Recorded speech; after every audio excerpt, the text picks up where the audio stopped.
నమస్తే, welcome to KK news. నేను శ్రీదేవి. వైసీపీకి ఉన్నదే 11 మంది ఎమ్మెల్యేలు. అందులో అధినేతను తీసేస్తే మిగిలిన వారు 10 మంది. ఇందులో కూడా కొత్త వారు 5-6 ఉన్నారు. మిగిలిన వారంతా వైసీపీకి కట్టుబడి ఉన్నవారే. ఇక వీరిలో కూడా కొందరు పార్టీ మారుతారు అని చాలా కాలంగా ప్రచారంలో ఉంది. అయితే అది ఒట్టి ప్రచారమా, నిజంగా అలా జరుగుతోందా అనే చర్చ అయితే కొనసాగుతోంది. ఇక వైసీపీ అధినేత వైఎస్ జగన్ సొంత జిల్లా కడపలో ఒక మహిళా ఎమ్మెల్యే ఫిరాయిస్తారు అని పెద్ద ఎత్తున పుకార్లు షికార్లు చేస్తున్నాయి. ఆమె ఎవరో కాదు, బద్వేల్ నియోజకవర్గానికి చెందిన దాసరి సుధా. ఆమె 2021 అక్టోబర్ 30లో జరిగిన ఉప ఎన్నికల్లో బద్వేల్ నియోజకవర్గం నుండి ఎమ్మెల్యేగా పోటీ చేసి గెలిచారు. ఆమె భర్త మరణంతో ఖాళీ అయిన సీటు నుంచి ఆమె పోటీ చేసి విజేత అయ్యారు. ఇక 2024లో మరోసారి పార్టీ ఆమెకు టికెట్ ఇచ్చింది. ఆమె మళ్ళీ గెలిచి వచ్చారు. అయితే ఆమె ఇటీవల కాలంలో పార్టీ పట్ల అంతగా ఉత్సాహంగా లేరని అంటున్నారు. పైగా అధినాయకత్వం ఆమె విషయంలో నిర్లక్ష్యంగా ఉందని అంటున్నారు.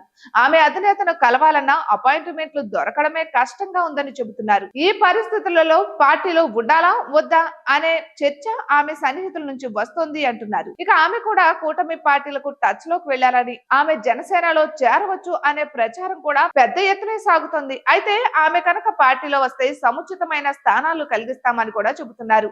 ఇవన్నీ పక్కన పెడితే ఇప్పటికే 164 సీట్లు కలిగి ఉన్న టీడీపీ కూటమికి అనవసరంగా ఈ ఫిరాయింపుల తలనొప్పి ఎందుకు అనే చర్చ కొనసాగుతోంది. పైగా వారిని తీసుకుని వచ్చిన వైసీపీకి ప్రత్యేకంగా సానుభూతిని తీసుకుని రావడం తప్ప జరిగేది ఏమి ఉండదంటున్నారు.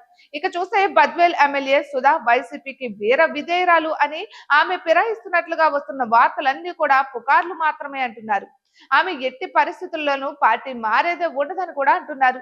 ఏది పుకారో ఏది నిజమో రాజకీయాల్లో తేల్చడం కష్టం. అందువల్ల ఆమె పార్టీ మారుతున్నారా లేదా అనేది ఈ రోజుకి పుకారుగానే ఉన్నా ఏం జరుగుతుందో తెలియదు అనే మాట కూడా చెబుతున్నారు. చూడాలి మరి ఏం జరుగుతుందో.